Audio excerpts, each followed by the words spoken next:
할렐루야.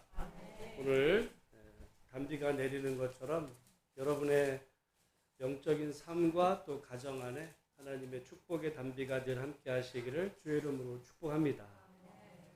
오늘 성령 강림절입니다. 구약 성도들이 중요하게 여겼던 세 절기가 있다면 유월절과 맥추절 또는 오순절이라고 그러죠. 그리고 초막절입니다. 아마 구약의 그 3대 절기를 오늘 교회로 말하면 유월절은 고난주간과 부활절로, 그 다음에 이제 초막절은 사실은 추수감사절쯤 되고, 오늘 우리 한국 교회는 성령 강림절보다 이제 7월 첫 주에 있는 맥추절을 지킵니다. 그러니까 우리가 구약의 절기를 신약적으로 지키는 듯 하지만 그대로가 아니라 약간 변형해서 지키는 가운데 오늘이 본래 성령 강림절은 구약으로 말하면 오순절.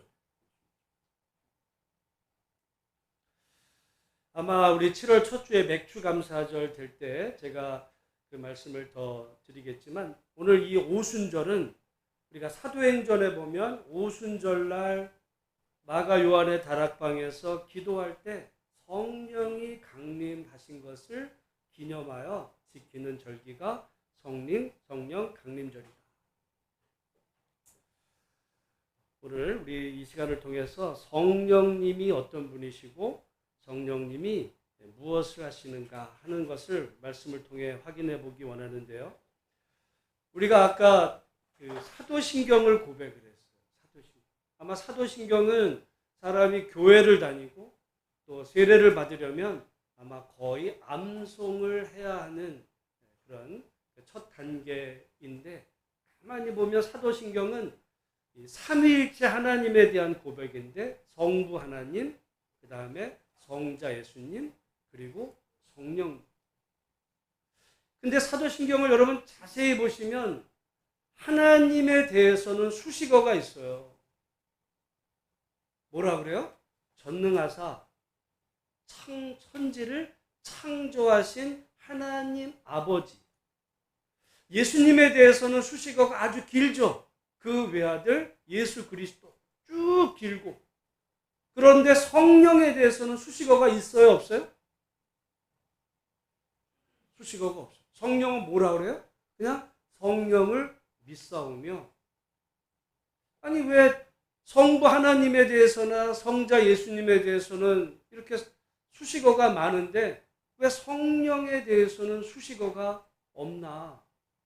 이유가 있습니다. 본래 이 사도신경은 이제 교회가 전통적으로 어떤 사도들의 신앙을 계승한 신앙의 고백인데, 본래 이 신앙의 고백은 그냥 한 문장이었어요. 뭐냐면 예수가 주님이시다. 오늘 여기 지금 그 얘기 나오잖아요. 성령으로 아니하고는 누구든지 예수를 주시라 할 수 없다. 예수가 주님이다. 그것이 초대교회 성도들이 고백했던 신앙 고백의 전부였어요. 그런데 왜 사도신경에 이렇게 긴 내용이 붙었나? 문제는 이렇게 예수를 주로 이제 믿는 믿음의 사람들이 이제 예수님을 믿는 신앙생활을 해가는 과정에서 어떤 하나님에 대해서, 예수님에 대해서 오해가 생기기 시작을 했어요. 역사적으로. 그러다 보니까 그 오해를 풀어가는 과정에서 결국 이단 논쟁이 벌어지게 됐고, 여러분 거의 2000년 기독교 역사는 이단 논쟁의 역사라고 해도 과언이 아니에요. 그러니까 성부 하나님에 대해서, 하나님이 어떤 분이시냐에 대해서 우리는 뭐 당연히 뭐 천지를 창조하신 하나님에 대해서 이론의 여지가 없지만, 여러분 초대교회 성도들, 특별히 초대교회 예수를 믿은 그 신약의 성도들은요, 성도들 가운데서 이 성부 하나님에 대해서 불편하게 생각하는 사람들이 많았어요. 왜? 여러분 우리가 살아가는 세상에 지금도 뭐 전쟁과 기근과 어디에서는 뭐 지진도 나고 세상에 이런 어렵고 힘든 일이 벌어지잖아. 그런데 이 세상을 누가 지었냐? 하나님이 지었다. 그럼 하나님이 세상을 지었으면, 하나님이 좋은 세상을 만들었으면 이렇게 아픔과 슬픔과 고통과 전쟁과 죽음이 없는 이런 세상을 만들었을 텐데 왜 이 세상에 이런 아픔, 슬픔, 전쟁, 고통이 있는 이 세상을 만든 그 신은 좋지 않은 신이야, 조물주는 좋지 않은 신이야 라고 생각하는 사람들이 교회 내에 많아지기 시작을 했어요. 그래서 구약의 하나님과 신약의 예수님, 예수님은 사랑의 예수님. 구약에 보면 원수를 치러 전쟁도 하고 죽이라는 이런 정말 그런 많은 말씀들, 그런 구약의 그런 신은 좋지 않은 신이고, 신약의 예수님은 사랑의 신이야. 우리는 사랑의 예수님을 믿어야지 구약의 이런 조물주는 이거는 잘못된 신이야라고 생각하는 초대교인들이 많았어요. 그래서 교인들이, 이제 초대교회 성도들이 그런 신앙의 그런 갈등 속에서 결국 이제 구약의 하나님은 그런 나쁜 분이 아니라 전능하시고 천지를 창조하신 우리의 아버지와 같은 그런 하나님 아버지시다. 이것이 이제 사도신경으로 굳어지게 됐고, 그 다음에 예수님에 대해서도 길어요. 길다는 얘기는 예수님에 대해서도 논쟁이 많았어요.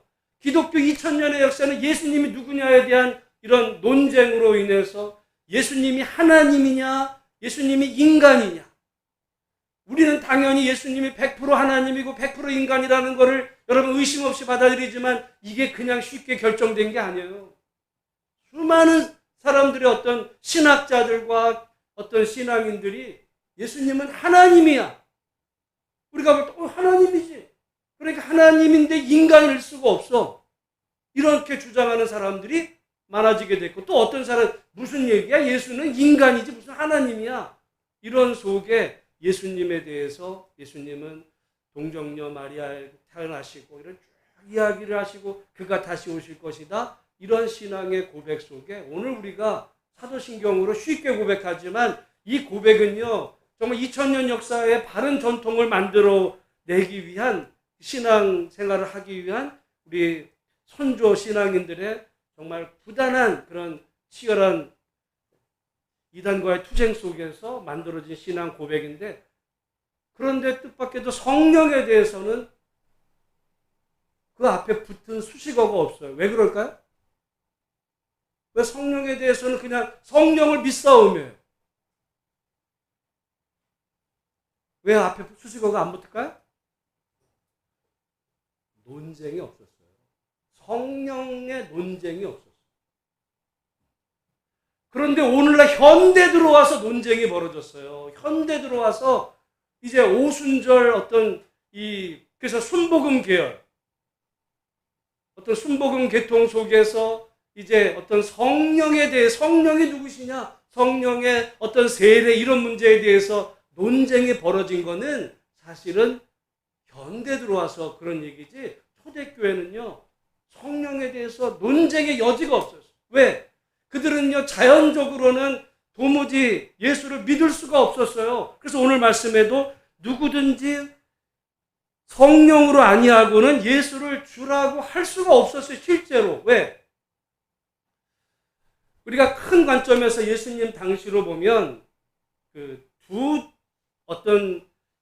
인류의 그런 수많은 사람들을 두 종류로 구분할 수 있어요. 하나는 유대인, 그리고 유대인이 아닌 이방인, 헬라인. 그런데 이 두 모두에게 있어 예수님은 절대로 믿을 수가 없는 존재였어요. 유대인의 입장에서 보면 예수님이 십자가에 달려 죽었다는 이야기는 신명기 말씀에 따르면 하나님께 저주받아 죽은 자였어요. 왜? 신명기 21장의 말씀에 보면 나무에 달려 죽은 자는 하나님께 저주를 받아 죽었다, 이런 구약의 말씀을 따르는 유대인의 입장에서 보면 십자가 달려 죽은 예수는 저주받아 죽은 자. 반대로 예수를 그렇게 하자는 유대인이 아닌 헬라인들의 입장에서 보면 십자가에 달려 당시에 죽었다는 것은 로마의 반란범이 죽는 죽음이었어요. 정치적인 일종의 쿠데타범, 반란범. 여러분 십자가에는 아무나 죽이지 않는다고 그랬어요. 십자가에는 도망친 노예나 반란범이 죽는 거야. 그러니까 유대인이 아닌 다른 이방 사람들의 입장에서 보면 예수를 믿는다는 거는 이거 반란범으로 죽은 자를 어떻게 믿어?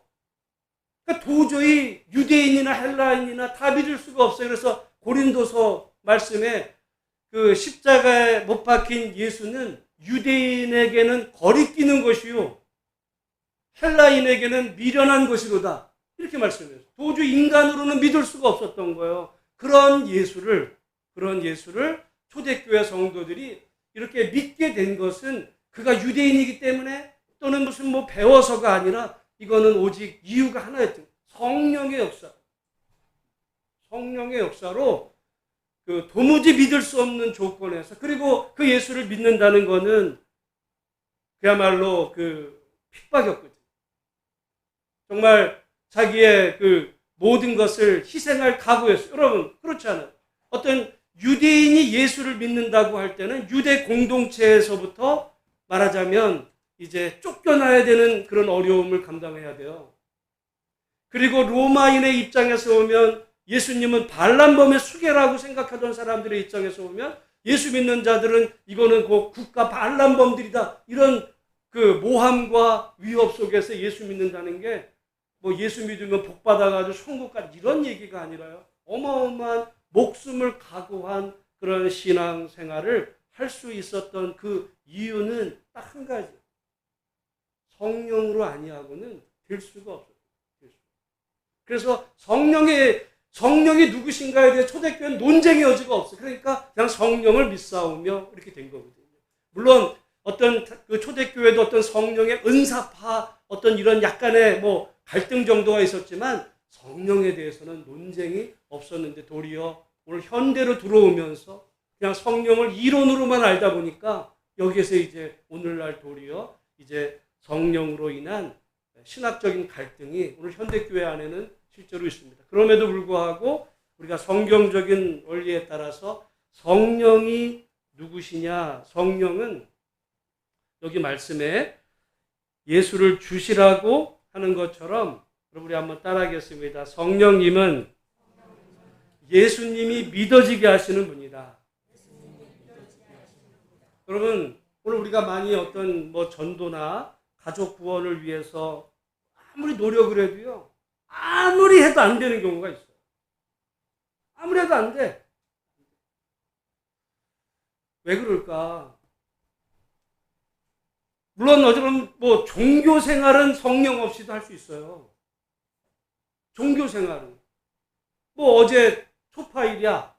예를 들어 뭐 정말 초파일인 경우에 어떤 불교를 믿는 사람 가운데 어떤 뭐 석가모니에 대한 제대로 된 신앙 뭐 이런 게 아니더라도 뭐 초파일에 뭐 연등 달고 뭐 하면은 복 받는다. 뭐 그런 식으로 교회도 안 다니는 것보다 다니면 좋지. 뭐 이런 마음으로 교회 생활 뭐 할 수는 있겠지만은 그러나 예수를 주님으로 믿는 그것은 성령으로가 아니면 도무지가 될 수 없다는 그것이 초대교회 성도들의 일관된 생각이었고 오늘도 마찬가지입니다. 오늘도 어떤 사람에게 여러분 전도해 보세요. 암만 해도 안 돼. 분명한 것은 예수는 믿으려고 노력하는 거 이전에 정말 믿어져야 되는 겁니다. 믿어져. 여러분이 예수 믿은 게 어떤 다른 어떤 이유 때문이 아니라 정말 예수님이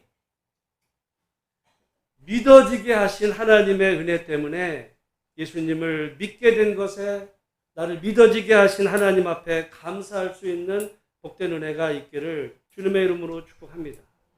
그러니까 여러분 어떤 예수 안 믿는 사람 보고 왜 안 믿냐고 그 얘기하지 마세요. 우리가 인간의 어떤 그 사랑으로 권면을 할 수 있지만 믿어져야 되는 거예요. 믿어져야 믿는 거지. 믿어라고 해도 그건 잔소리에 불과하고 안 믿어져. 도리어 내가 믿어지게 된 거. 그래서 구원은요. 은혜라고 하는 이유가 그거예요. 내 믿음으로 구원받는 게 아니라 하나님의 그 은혜로 내가 믿어지도록 하신 이 모든 것에 하나님 앞에 정말 감사하시되 이 믿어지게 하시는 이가 성령이십니다. 성령 하나님께. 그래서 성령을 받으면 하나님이 믿어지고 예수님이 믿어집니다. 오늘 성령 강림절에 우리를 믿어지게 하신 하나님 앞에 감사할 수 있는 우리 모두가 되시기를 주의 이름으로 축복합니다. 그런데 예수를 믿는데 중요한 것은 누구로 믿냐예요. 누구로 믿냐. 우리 3절 다시 한번 읽어보겠습니다. 12장 3절. 그러므로 내가 너희에게 알리노니 하나님의 영으로 말하는 자는 누구든지 예수를 저주할 자라 하지 아니하고. 이거 다시 한번 조금 제가 설명을 드리면 그 당시 입장에서 예수는 저주할 자였어요. 왜? 말씀드려요. 유대인에게는 나무에 달려 죽은 자, 하나님께 저주받아 죽은 자고, 헬라인의 입장에서 보면 발람범의 수괴니까 이거는 둘 모두에게서 이거는 예수는 저주할 자였어요. 근데 그 저주할 자로 밖에 보이지 않던 그 예수를 저주할 자라 하지 아니하고 예수를 주님이시다라고 하신 분이 그렇게 믿어지게 하시니까 그게 성령이다. 그런데 여기 지금 중요한 게 있습니다. 누구든지 예수를 누구라 하신다 그래요? 주시라. 주라는 말은 뭐라고요? 주인.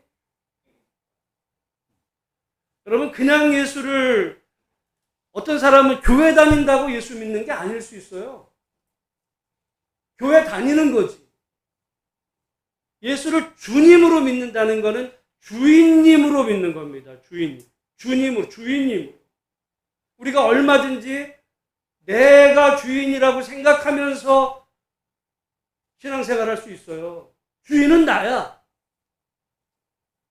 근데 예수님은 그러니까 나의 도우미, 나의 헬퍼. 내가 어려울 때 기도하면 잠깐 도와줘. 근데 주인은 나야. 그건 종교생활이거든요. 우리 바른 신앙생활은 내가 주인이 아니라 예수가 주인으로. 그러니까 여러분 성령께서 역사하시는 믿음은, 성령이 없는 믿음은요, 내가 주인이야 그냥. 교회는 다녀. 근데 주인은 나야. 근데 성령께서 역사하시는 믿음은 주인이 바뀌는 믿음. 예수님이 주인. 예수님이 주인이면 나는 주인이 아니야. 모든 것을, 심지어 내 생명, 어떻게 보면 여러분의 자식, 여러분의 재산, 그 모든 것의 주인이 예수님이다라고 바뀐다.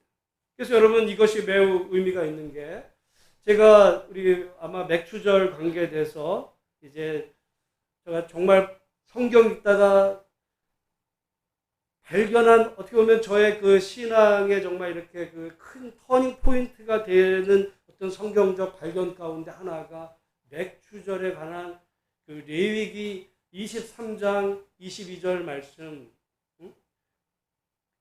맥추절에 밭의 모퉁이를 다 베지 말고 가난한 자를 위해서 어떻게 하라 그랬어요? 남겨줘. 이게 맥추절의 말씀이에요. 맥추절이 오늘날로 말하면 무슨 절기라고요? 그게 오순절. 그러니까 성령 강림절. 그걸 이해하면 우리가 사도행전 2장을 이해할 수 있어요. 사도행전 2장에 보면 마가요네 다락방에서 기도하던 성도들이 성령을 받아. 그래서 방언하고 막 이런 일이 벌어지는데 거기서 그치는 것이 아니라 베드로가 설교할 때 수많은 사람들이 예수를 믿었다 그랬어요. 거기까지는 좋아. 근데 2장 44절에 가보면 이상한 얘기가 나와요. 뭐라 그래요? 갑자기 사람들이 자기 재산을 팔아. 재산과 소유를 팔아 각 사람의 필요를 따라 나눠주며, 여러분, 아니 왜 성령 받았는데 재산을 팔아요? 우리는 예수 믿으면 복을 받아서 더 많은 부를 쌓는 거를, 신앙생활을 잘한다고 생각했는데 오순절날 성령 받은 사람은요, 자기 소유를 팔아. 그리고 사람들에게 나눠줘요. 그게 성령께서 하신 거예요. 왜냐하면 보세요. 레위기 맥추절의 말씀은 율법에 따라서 밭의 모퉁이를 가난한 사람을 위해서 남겨두라 그랬어요. 그 율법에 따라서. 그런데 성령을 받으면 모퉁이를 남겨두는 게 아니라 밭 자체를 팔아. 그리고 가난한 자에게 나눠주. 아니 예수 믿으면 다 팔아야 되는 거야? 그런 얘기가 아니고요. 그것이 성령께서 내가 이 모든 것의 주인이 아니라고 하는 것의 그 믿음의 고백이었어요. 여러분, 우리는 밭, 소유, 내 거죠. 내 피 같은 그 밭에 내가 농사져서 거둔 수확물을 그걸 누구에게 왜 남겨둬요? 다 걷어들여야지. 다 내 건데. 그런데 성령께서 임하실 때는 가난한 자를 위해서 그거를 남겨두라. 남겨둘 정도가 아니라 나눠주라. 오늘 저는 그런 의미에서 보면 그렇게 할 수 있는 그 사람은 오직 성령으로 충만하지 않으면 그건 불가능한 일이에요. 우리는 예수 믿고 많은 자기의 창고를 지으면서 내 노후를 편안하게 보내자. 다 그런 생각하잖아요. 그래서 예수님이 말씀하신 그 비유에도 보면 어떤 한 부자가 그 수확이 많았을 때 옛날 창고를 다 헐고 새로 그 창고를 지으면서 내가 이제 이 모든 창고를 채우게 됐으니 내 영혼아 편히 쉬자. 이렇게 얘기할 때 예수님은 어리석은 자야. 오늘 밤에 내가 내 영혼을 취할 때 네가 그 쌓아두었던 그 모든 것이 네 것이 되겠느냐? 그것이 사실은 성령께서 하실 때 여러분 우리가 성령으로 충만한 사람은요. 손을 펼치는 거예요. 다른 사람을 향해서 인색해지는 것이 아니라 베풀고 나누는. 예수 믿어가지고 예수 믿는데 인색한 거는 그거는 종교 생활이지. 정말 성령에 충만한 사람은 오히려 자기보다 어렵고 가난한 사람에게 자기 것을 베풀고 나누는 그런 삶이 오히려 시작이 돼요. 그래서 사도행전 2장에 성령 받았을 때 그들이 한 가장 중요한 반응이 나눠주기 시작한 거예요. 그 사람들이 이상한 반응이 아니라 성령 받은 사람의 특징입니다. 근데 우리는 그러다가 갑자기 아까운 인색한 마음이 들어요. 그러니까 순간순간 자기가 성령을 막는 거죠. 그러다 보니까 어떤 일이 벌어져요? 사도행전 5장에 가보면 그런 한 부부가 있었어요. 자기도 막 성령 받았을 때 좋은 마음에 그러겠다라고 결심했다가 갑자기 아까워. 그래가지고는 그 소유를 이제 간추죠. 결국에 그 아나니아 삽비라 부부를 주의 성령을 속였다고. 성령을 속였다. 결국 그 두 부부가 그날로 하나님이 치십니다. 여러분, 그러니까 우리가 성령으로 충만해진다는 것은 어떻게 보면 위험할 수 있어요. 위험할 수 있어요. 그냥 적당히 하나님 앞에 거리 두고서 그냥 뭐 종교 생활하는 게 여러분 쉬울 수 있어요. 정말 예수님을 주님으로 고백하며 믿음으로 살아가는 그 길은 오직 하나님의 말씀에 따라서 우리가 인색해지는 것이 아니라 우리의 이 모든 것의 주인이 심지어 내 생명까지도 내 인생의 주인이 오직 주님이십니다. 그 고백을 하게 하시고 그 고백한 대로 살게 하시는 분이 성령이신 것을 여러분 생각을 해보면 오늘 이 성령 강림절 아침에 우리의 이 모든 것을 허락하신 하나님 앞에 여러분 감사할 수 있는 그리고 모든 것의 주인이 주님이십니다 고백할 수 있는 우리 모든 복된 성도들이 되시기를 주님의 이름으로 축복합니다. 오늘 성령께서 하시는 일 가운데 하나가 우리 갈라디아서 이 말씀을 같이 한번 보시면 갈라디아서 5장 22절 23절 말씀 오직 성령의 열매는 사랑과 희락과 화평과 오래 참음과 자비와 양선과 충성과 온유와 절제니 이 같은 것을 금지할 법이 없느니라 그랬습니다. 여러분 성령은 거룩한 영이고 성령은 그 사랑의 영. 그래서 성령이 임하시는 곳에는 어떻게 보면 그 담벼락이 무너지는 거죠.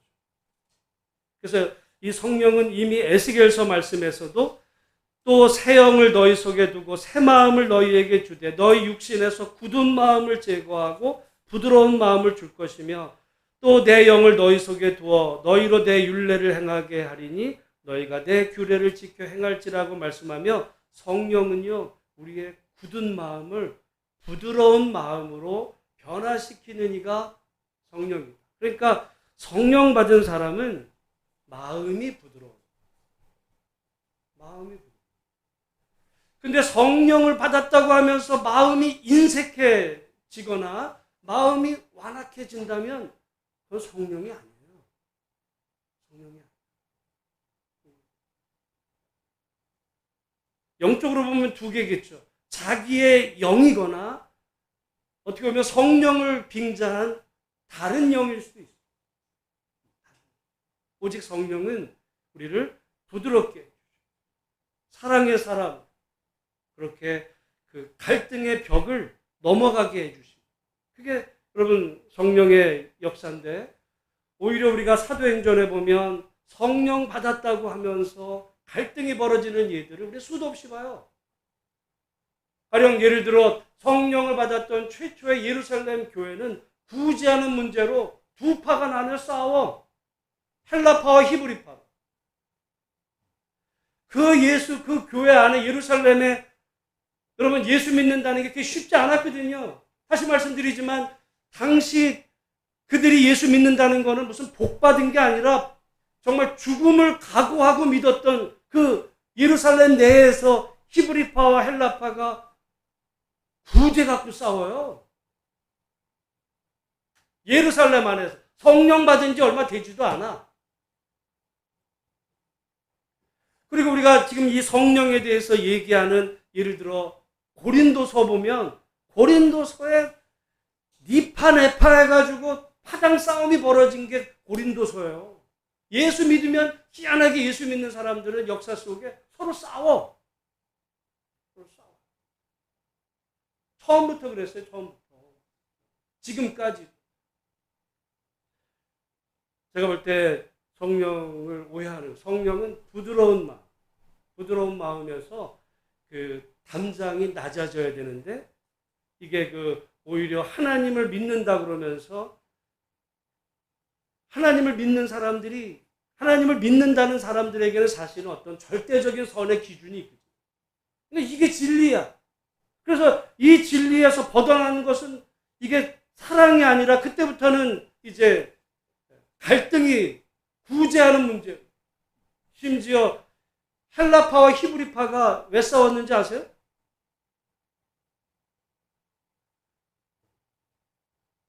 헬라인하고 히브리인하고 민족이 달라 종족이 다르다는 그걸로 싸우는 건데 여러분 인류의 모든 역사는 어떻게 보면 다 그 싸움이에요. 그 싸움 안에. 예수 믿어도 다 그 싸움 안에 인간적인 싸움이죠. 성령은 오히려 하나 되게 하시는 영이신데 그래서 오직 갈라디아서 말씀에 성령의 열매는 사랑과 희락과 화평과 오래 참음과 자비와 양성과 충성과 온유와 절제인 이 하나님의 이 성령. 여러분 성령 충만해질수록 사랑의 사람으로 서로 온유하고 어떤 나를 낮추며 상대방을 높이는 이런 사람으로의 변화. 그게 성령께서 하시는 일이에요. 그러니까 여러분 교회 다니는 사람, 예수 믿는 사람은 세상 사람들과 달라야 되는 거예요. 쟤는 교회 다니는데 뭐 제가 교회를 다녀? 그건 그냥 종교 생활하는 것이고 우리가 성령의 인도하심을 따라 예수를 믿으면 우리의 마음이 완악한 마음에서 부드러운 마음으로의 변화. 그래서 우리가 이 말씀을 예를 들어 사도행전 1장 8절에 보면 오직 성령이 너희에게 임하시면 너희가 권능을 받고 예루살렘과 온 유대와 사마리아와 땅끝까지 이르러 내 증인이 되리라. 이거를 우리 한국교회는 어디 생각하냐? 그래 예수 믿고 성령 받아서 전도해가지고 선교하자. 물론 그럴 수 있어요. 근데 그 전제가 있어. 그 말씀의 의미는 여러분 아까도 말씀드렸어요. 초대교회 성도들이 예루살렘 안에서도 싸웠다니까? 온 유대 안에서 예루살렘 안에서도 싸우는데 유대 안에 여러분 지금도 이스라엘은요. 지금도 서로 싸워. 유대인들은 4명이 모이면 주장이 5개예요. 하나가 안 되는 사람들이야. 근데 오늘 한국 같아요. 오늘 이거를 보면 선교하자, 전도하자 이전에 어떻게 보면 이 성령의 권능을 받지 않으면 그 다음 단계로 넘어갈 수가 없어요. 성령은 다음 단계로 넘어가게 하시는 영이야. 가령 예루살렘 안에 헬라파와 히브리파의 이 갈등의 문제를 넘어가게 하시는 분. 그래서 그들이 화합이 됐기 때문에 온 유대로도 복음이 가는 거지. 예루살렘 안에서 히브리파, 헬라파가 갈등만 벌였다면 복음은요 예루살렘 안에서 그냥 끝난 거예요. 인간적으로 보면. 그런데 그 복음이 여러분 사마리아라고 할 때 사마리아 우리가 생각하면 별거 아니지만 우리나라를 보면 사마리아는 북한이야. 같은 민족이었다가 역사적인 이유로 갈라서서 다른 민족처럼 살고 있는 그 이스라엘의 한 계파가 그게 사마리아, 오늘 우리는 북한. 그리고 온 땅끝까지.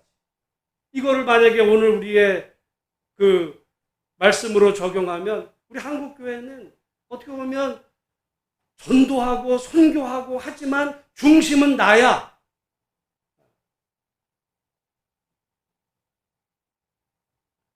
사도행전 1장 8절은요. 그 담벼락이 낮아져. 담벼락. 오늘 한국교회가 2023년에 정말 우리 교회는 선교사를 몇 명 파송했다. 전도가 몇 명 됐다. 그런데 어떤 분열의 씨앗을 제공하고 어떤 세상과 담벼락을 높이 쌓으면서 우리는 교인이 몇 명이야? 여러분 이건 성령의 권능이 아니고 인간들의 모임, 숫자 모임이에요. 성령의 역사는 오히려 사람들 사이에 어떤 갈등의 오늘 한국으로 보면 지역, 노조, 어떤 이념, 빈부 이런 어떤 갈등의 벽들이 갈수록 정말 이렇게 첨예해지는 이 속에서 그 갈등의 그 담벼락들을 낮추는 그래서 서로가 서로를 형제요 그렇게 한 공동체로 받아들이게 하시는 그 일을 누가 하시냐? 그게 성령이 하십니다. 그러니까 성령이 오시면 그 일을 해야 되는데 도리어 오늘날 한국교회는 성령 충만할수록 갈등을 조장한다면 그건 성령이 아니에요.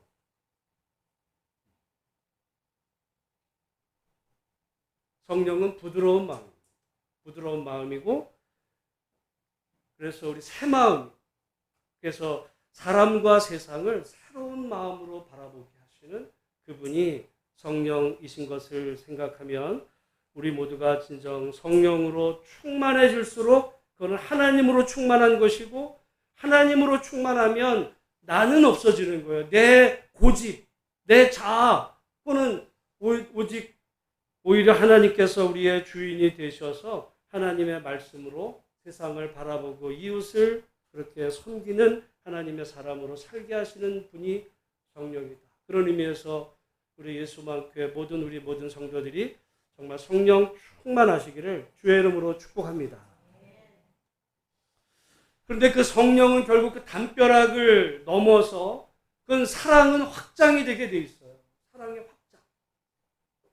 여러분 우리가 누군가를 사랑하면 정말 더 알고 싶고 더 사랑하고 싶고 또 관심이 넓어지게 되고 사랑은 확장성이 있지만 미움은요 폐쇄적이야. 미워할수록 세상과 어떤 대상으로부터 멀어지는 게 미움이라면 사랑은 그 범위가 확장이 돼. 저는 그런 의미에서 우리 예수소망교회 제가 몇 주 전부터 우리 기도원 용사 300명을 주옵소서라고 했던 그 우리 기도 제목의 그 이유도 마찬가지예요. 여러분 우리가 정말 우리 예수소망교회 공동체 안에 어떤 이런 성령으로 충만한 사랑의 복된 공동체를 이루어서 이 하나님의 사랑으로 확장이 되어 이 망포동과 수원과 나아가서는 땅끝까지 복음 전하는 그 사명의 축복의 통로로 저와 우리 교회 우리 모두가 쓰임받는 은혜가 있으시기를 주의 이름으로 축복합니다. 그런데 왜 기도원의 용사 300이냐라고 할 때 제가 아마 전에 잠깐 말씀을 드린 적이 있는데 사실은 제 사역과 이 기도원 용사 300은요. 저는 사역 초기부터 사실은 관계가 있었어요. 제가 이제 벌써 신학교를 간 지 내년 되면 이제 30년 되오는데 그 과정에서 제가 전도사 이제 강도사부터 사역을 할 때 제가 처음 그 중등부를 맡았을 때 처음 맡았던 중등부가 300명 부서가. 그래서 어떻게 보면 당시 그 교회 부서 가운데 그 부서가 제일 컸어요. 그거는 그냥 교회에서 이제 맡겨줘서 그렇게 하다가 이제 그 다음에 그 부서와 이제 교구를 맡았는데 당시 그 교구는 우리가 아마 6개 교구인데 한 교구당 대략 300명 정도씩 돼요. 교구가. 그러니까 그 교회의 한 교구는 웬만한 중형 교회 한 교회에 해당하는 그런 거죠. 이제 그러다가 제가 그 다음에는 이제 청년부가 3개가 됐던 3청년부를 맡게 됐고 그 다음에 청년부가 하나로 통합이 됐어요. 이제 1, 2, 3청년부가 통합이 됐을 때 제가 그 통합된 청년부를 맡게 됐을 때 그 청년부가 이제 출석이 300명이었어요. 출석이 300이었고 그때 당시에 이제 제가 교회에 그 중보기도단을 이끌 때 당시 기도 제목 가운데 우리 교회에 정말 기도원의 기도용사 300을 주옵소서가 제가 그게 사역을 제가 처음 시작하면서부터의 기도 제목이었어요. 그러다가 미국을 가게 되고 미국에서 와서 다시 그 교회를 가게 됐을 때 그 교회 다시 그 청년부가 당시에 또 300명. 그러다가 우리가 함께 섬겼던 그 교회도 출석이 300이야.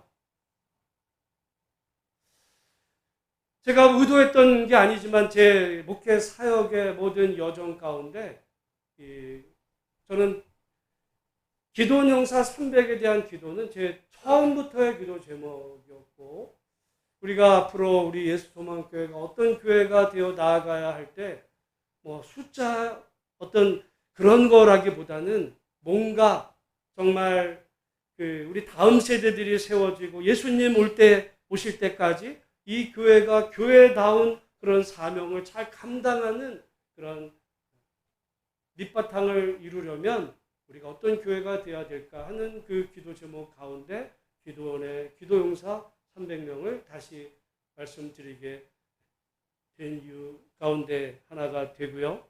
그래서 저는 바라기는 그게 이제 3단계라고 봅니다. 첫 번째는 예수 소망교회를 위해서 기도하는 300명의 기도하는 분들이 있으면 좋겠다. 그게 첫 번째 단계.